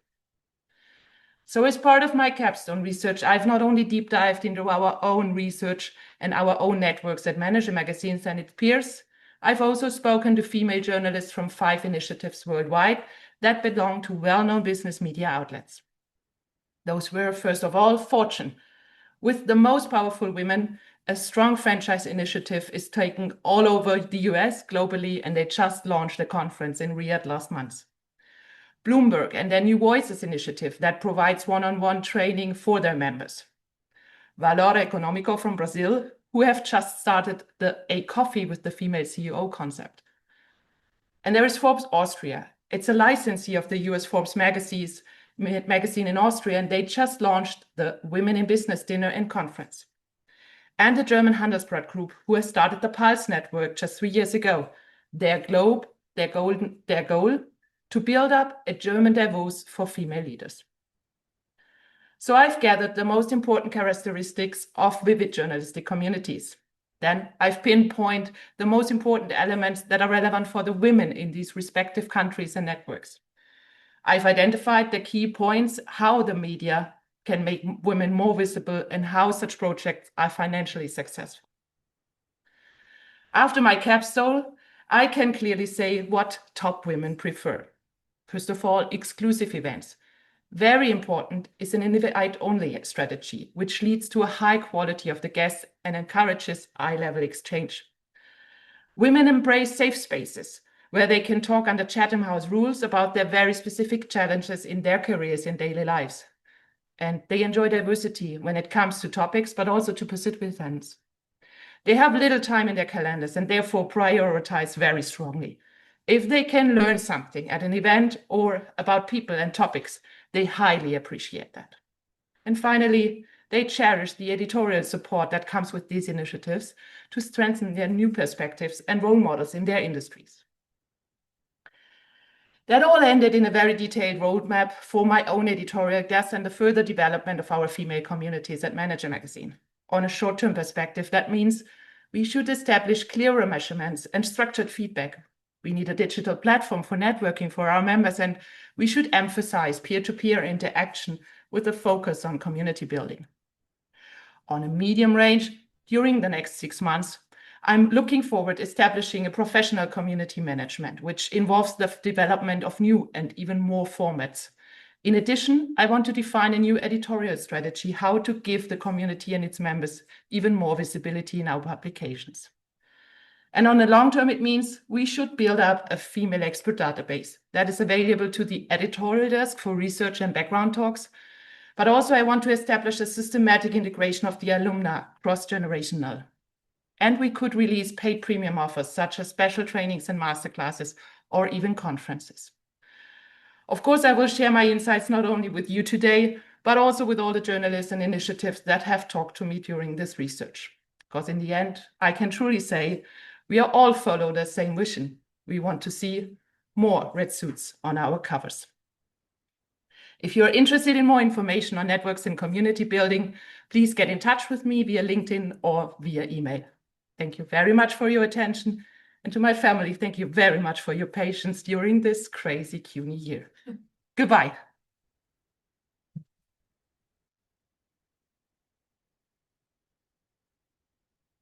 Such a powerhouse suit. I love it so much. Thank you, Simone. All right, up next, we have Ken Schneck, who is the founding editor of the Buckeye Flame. Welcome, Ken. All right.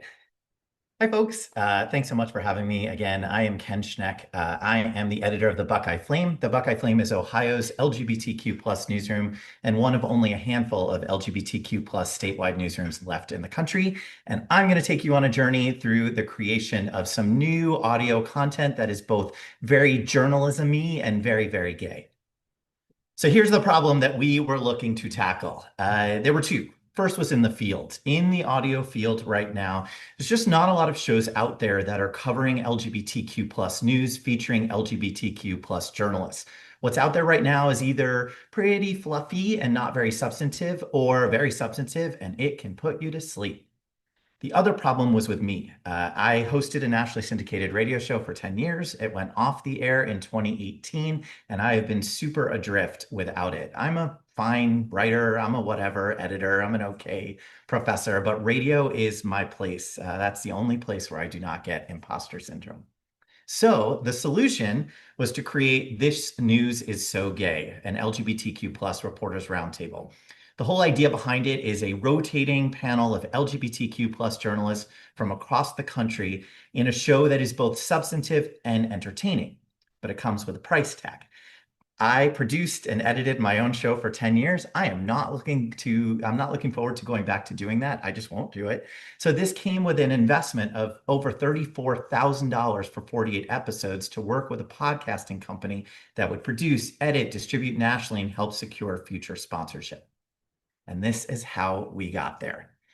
So the idea for this actually came about in 2022, and I recorded a pilot with our local NPR station in Cleveland. And I have to tell you, the pilot was really, really good. I've done some pilots, not so good. This one was really good. Submitted it to the NPR station. They seemed enthusiastic. And then I waited. In 2023, I did nothing but wait for a response. Every now and then, a little ping to say, hey, how about that pilot? And they said, hey, we'll get back to you. Same thing for most of 2024. Enter CUNY in October of 2024. In one of our business of journalism classes, we were asked for a few volunteers to share an idea that would represent some change for the newsroom, but came with a price tag. And I thought, wait a second, what about that podcast that I did 2 years ago, the pilot for? And so I created a little bit of a pitch deck using some of the information that we learned. And this lit a fire under me to try to get the funding that I wanted in order to produce this pilot. So I took this information that you see on the screen and I made it look nicer. Canva is my best friend now. Presented it to a local foundation, and within 48 hours, we got a pitch meeting with the local foundation. They then invited me to apply for a grant for the full amount of money and submitted the grant in December of 2024. They asked that we add a plan for national reach. So submitted that in December of 2024. And in January to March of 2025, I was back to the waiting game. I knew an answer would come, just wasn't sure when. And then it arrived. In April of 2025, I got the email from the Cleveland Foundation that they were funding This News Is So Gay in full. So huge moment for me and huge moment for the Buckeye Flame, and I hope for queer journalism. Life right now is just going through as many different checklists as possible to make sure this is the most solid offering there could possibly be for the audio landscape. It's all about promoting it right now, getting word out there, finding panelists, which I'll talk about in a second, anchoring this in the culture to make sure that this is part of the Buckeye Flames offerings and the way that we do business, and also celebrating our wins. The panelist is the biggest piece right this second. It's putting together an episode every single week that has the most diverse array of LGBTQ plus journalists from all around the country. So even though the notification only came about 6 weeks ago, I've already started putting together a ton of episodes, and I'm really excited to have all these different outlets represented. And if you have any recommendations of queer journalists, please let me know that. And so this will launch July 2nd, which I recently found out is next week. So we are working overtime to get this all ready. And there's a QR code for you to subscribe. But of course, you need some audio content to go along with it. So I present to you the trailer for This News Is So Gay. Healthcare and athletic bans for trans youth, the defunding of federal HIV and AIDS programs, overall threats to queer public life. LGBTQ plus issues are at the forefront of national dialogue, and that is not going away anytime soon. Welcome to This News Is So Gay, an LGBTQ plus reporters roundtable. I'm your host, Ken Schneck, editor of The Buckeye Flame, Ohio's LGBTQ plus newsroom. Our weekly episodes will feature a rotating panel of LGBTQ plus journalists from across the country, covering national hot-button queer news and views. Think Meet the Press, but gayer. Our first episode will be live on July 2nd. You won't want to miss it. So subscribe to This News Is So Gay on your favorite podcast app. Just want to thank you all so much for the support. Of course, please go subscribe, and truly appreciate all of you.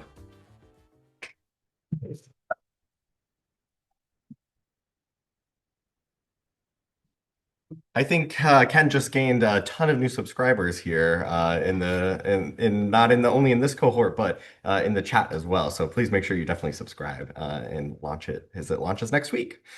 All right, we only have a few more speakers left here. So up next, we have Bernice Marie Sibucao, who is the Senior Manager and Deputy Head of Digital Strategy and Innovation at GMA Integrated News in the Philippines. Welcome, Bernice. Thanks, Kyle, for that. So guys, hi, I'm Bernice, and today I am going to present my capstone titled The Philippine Gen Z News Gap, So this is an audience research study on what Filipino Gen Zs want from the news and what they don't. So this whole project started when I noticed that more Filipino Gen Zs are visiting our website and engaging with our social content.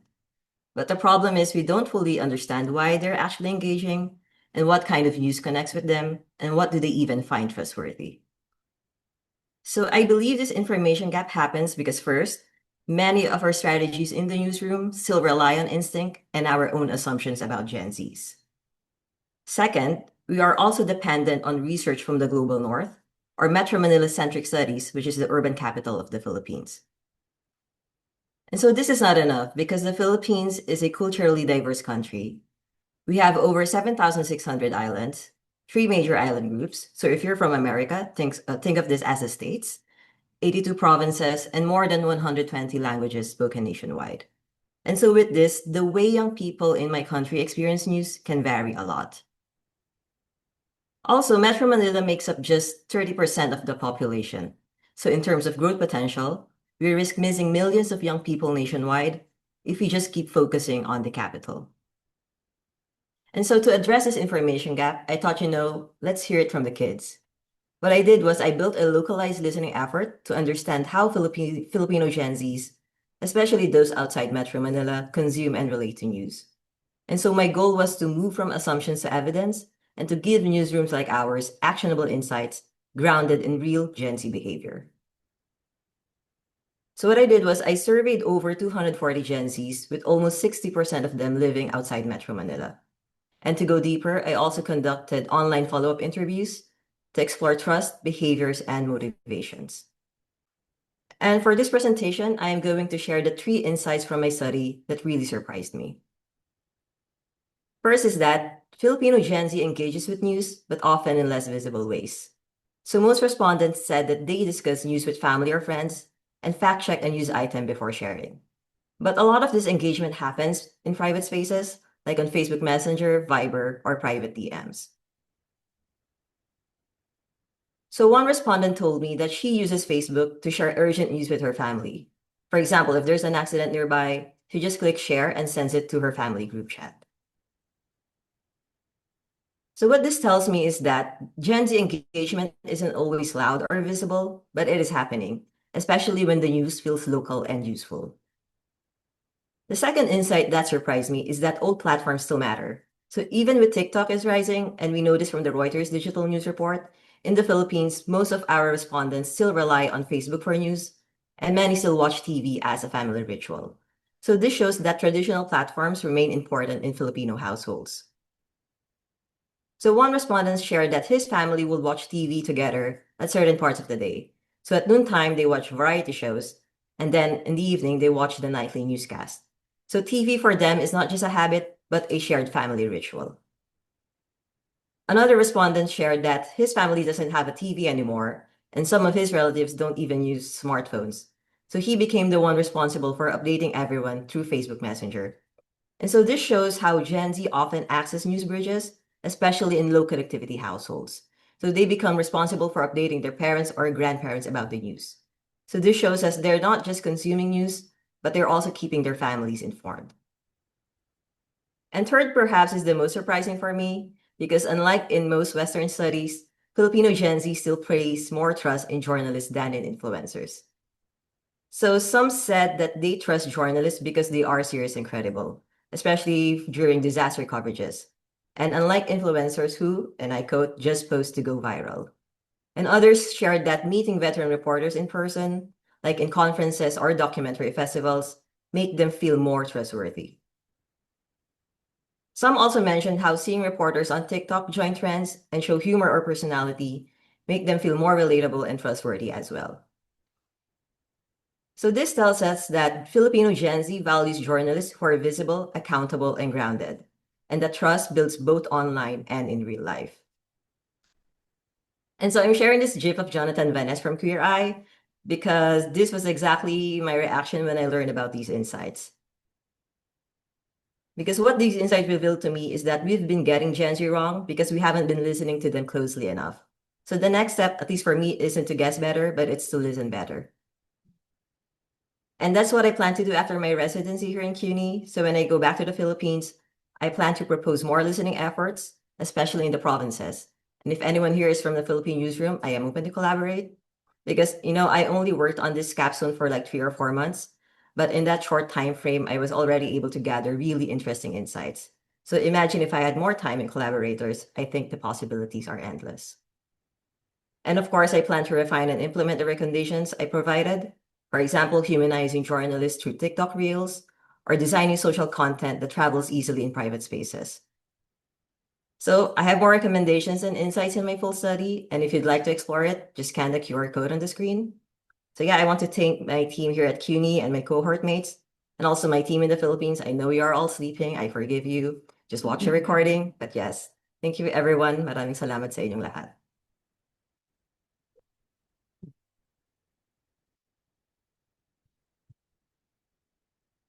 Thank you so much, Bernice. All right, we only have 2 more presentations left. So second to last here, we have Alexandra Smith, who is the Chief Strategy Officer at the 19th. Welcome, Alexandra.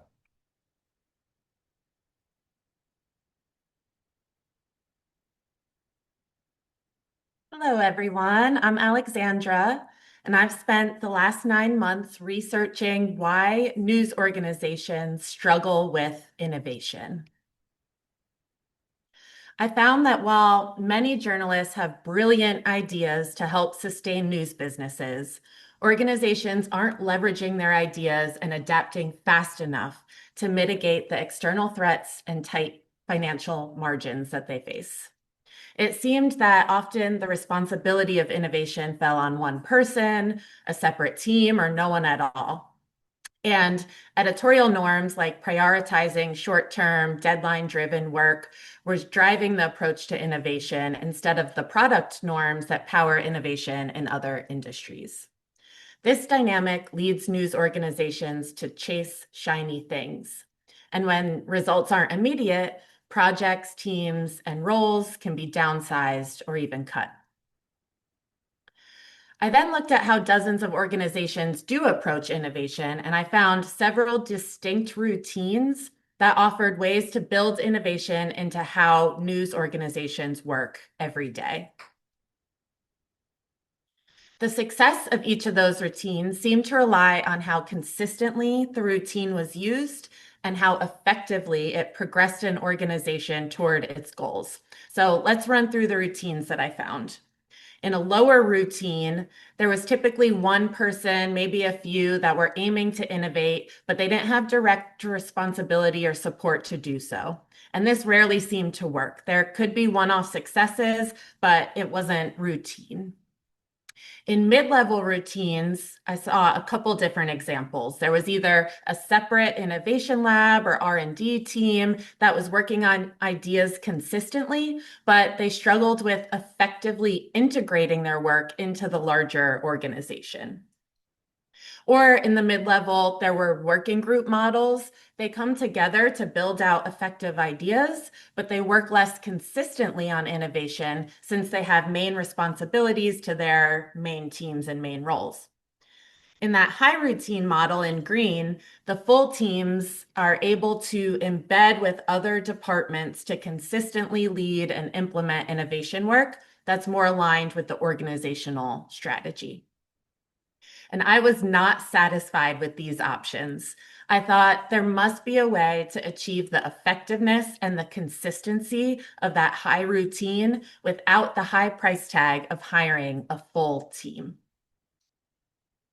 So I came up with a hybrid model, blending some of the elements of the high and mid routines. In this model, there's one central leader to drive more consistency. And then they work with existing managers across the organization to more effectively implement innovative ideas.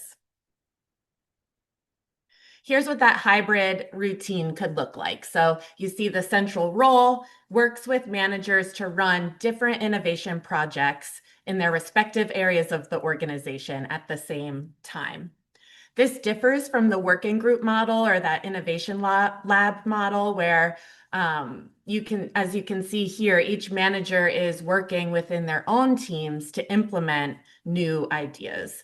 And it differs from that high routine model where there's a separate team embedding in different parts of the organization, because the lead here doesn't have any direct reports. And instead, they're leveraging touch points with each manager.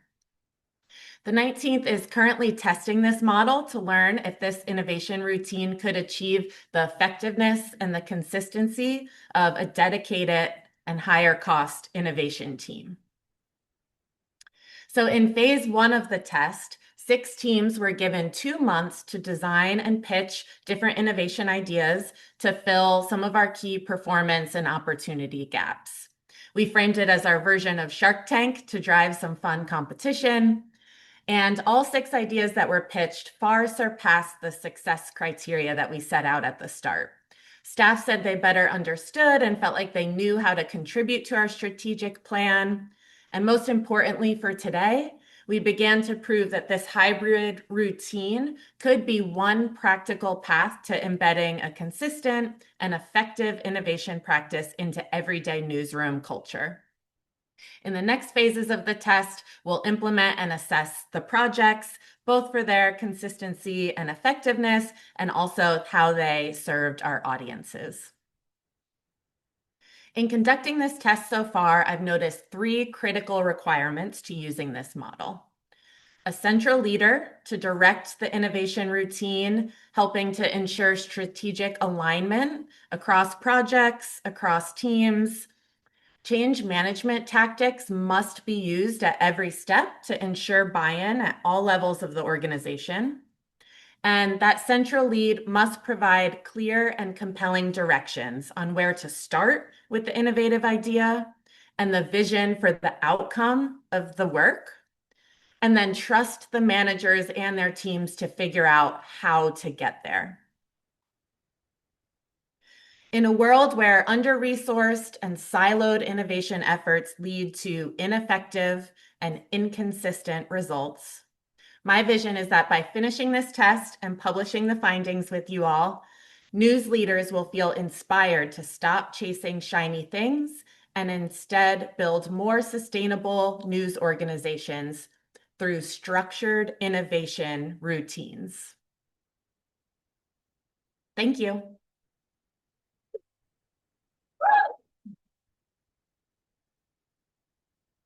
All right, thank you so much, Alexandra. Last but certainly not least, we have Aldana Vales, who is the Audience Experiences Director at Gannett. Take it away, Aldana. Thank you, Kyle. Hi, everyone. Let's talk about how we can include our audiences as we think about an AI strategy. Just last week, the Reuters Institute released its digital news report for 2025. And here you can see a list of use cases for AI and the percentage of media leaders who are thinking of implementing this. There's a lot of interest in text-to-audio features and article summarization. But I want to share another interesting piece of data from that report. If this is the proportion of media leaders planning use cases, this is the proportion of people who are interested in those features. You can see that there is a gap between media leaders' plans and where audiences actually are. This happens because most AI strategies are still top-down, tech-led, and tool-based. And this approach misses something big. It forgets how audiences feel. It shouldn't be a surprise then when AI efforts in journalism land with confusion, with mistrust, or just with plain indifference. I'm Aldana Vales, and I'm here to share a playbook in 3 steps that we can use to close that gap and align our ambitions with audience sentiment. Step 1 is listening. Start with real input from your audience, and you can use a survey for that. You can ask your users about their experiences with AI, ask about use cases, and see how they respond. But two questions matter the most. Are they excited about AI in journalism? And are they nervous about it? These two emotional signals are key. Step 2 is understanding where they are. People's perceptions of AI tend to fall into patterns that are similar to a user journey. The first stop is pessimistic. These folks have had little direct experience with artificial intelligence. What they do know comes from science fiction, from headlines, from dystopian pop culture. So naturally, they feel anxious and afraid about this. Next is skeptical. These users have tried AI, but the results fell short. Think hallucinations, confusing interfaces. These moments confirm their belief that AI is overhyped and unreliable. These two stages are where most people are, but not everyone gets stuck here. Some people become cautiously engaged. They found tools that work. They maybe are using AI to summarize, to translate, to brainstorm. They know the limits of this technology, but they also see the value. But for this playbook to work, the real goal is a fourth stage, the supportive stage. These users see AI not just as a tool, but as something that enhances their news experience. They trust the newsroom's choices, and they believe that AI is helping, not replacing journalism. So let's go back to the survey and to those questions about excitement and nervousness. This is a model inspired by the Stanford AI Index, and we can adapt that to understand our audiences. Using those emotional signals, you can place your audience in one of 4 quadrants that represent the 4 stages of the journey, of the user journey, depending on how high or low their excitement or nervousness is. Step 3 is designing the right features. If your audience is mostly pessimistic, don't start with the flashiest AI tool. That is likely to trigger even more fear or rejection. Instead, begin with low-risk assistive features like transcriptions or translation. And be transparent. Build trust first. Here, you're earning the right to go further. If they are skeptical, you need to show them the point. Start with use cases that offer clear, tangible benefits. These users haven't been convinced yet, so you need to focus on functionality. If you find engaged users, this is your chance to experiment. Try bold pilots, Q&A bots, conversational explainers, and invite these users to shape these features even. And if you find supportive users, congrats. These users trust the newsroom and they see AI as a way to deliver more relevant, accessible, and powerful journalism. So deepen that relationship. Ask them how AI can serve them better. Maybe they can also provide feedback and even vote on new formats. Let's recap. First, you listen. Then you understand. And finally, design based on what you've learned about your audience. Don't think about this as a checklist. Think of this as a starting point to move from uncertainty to strategy when thinking about how to adopt AI. Before I end, I want to thank the news, automation, and AI team at Gannett. They've been such amazing partners. I want to thank the news exec team at CUNY, Kyle, Anita, Emma, and of course, my wonderful cohort. And I also want to thank Trusting News. So much of this playbook was inspired by the work that we did at Gannett as part of their AI cohorts. If you want to test or adapt this playbook, please feel free to scan this QR code or reach out. Let's think together of AI strategies that are more than just innovative, but also deeply human. Thank you. Muchas gracias.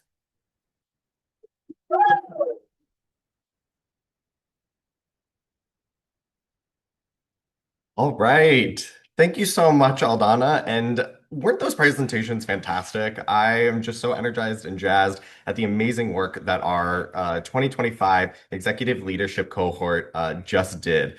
Each and every one of them made such an effort to craft such brilliant capstone projects and prepare for a final presentation here today. They attended classes, workshops, residencies throughout the year, all while juggling busy jobs, their work, family, and their own personal lives. So I just want to personally thank them so much for the time and effort that they put into this program, and for showing up for each other in such a meaningful way. I'm also just personally excited to be leading this program here in the future.